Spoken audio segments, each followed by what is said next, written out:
Arsyeja e kësaj konferencë ndërlidhet me faktin se Prokuroria Speciale kohëve të fundit ka trajtuar disa raste të natyrës sensitive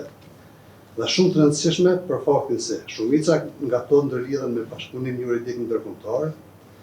e që kanë impakt edhe në imazhin e sistemit drejtësisë në Kosovë. Përveç tjerësh, e kemi ndjerë obligim që përmes jush të paraqitem tek opinioni publik, gjithnjë duke u bazuar në interesimin e madh medial të publik. Në kuadër të kësaj,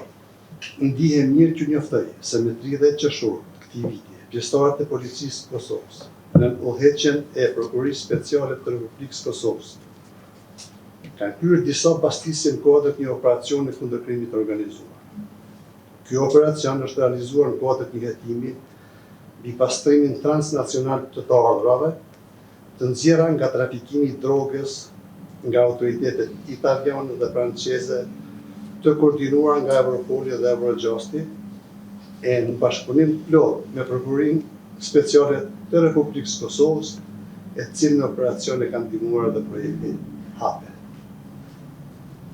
Kuadër të këtij rasti, janë arrestuar 2 persona në shtator vitit 2025, në ndyshimin për kryerjen e veprave penale,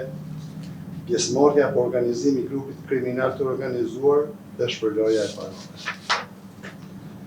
Operacioni në fjalë është rezultat i bashkëpunimit të ngushtë ndër-institucional dhe ndërkombëtar, i ndërtuar mbi besimin,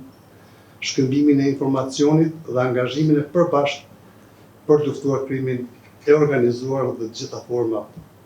e tij. Ky veprim i koordinuar dëshmon se bashkëpunimi ndërkombëtar mbetet një nga mekanizmat më efektiv për identifikimin, hetimin dhe ndërprerjen e rrjeteve kriminale që dëmtojnë sundimin e ligjit dhe sigurinë publike.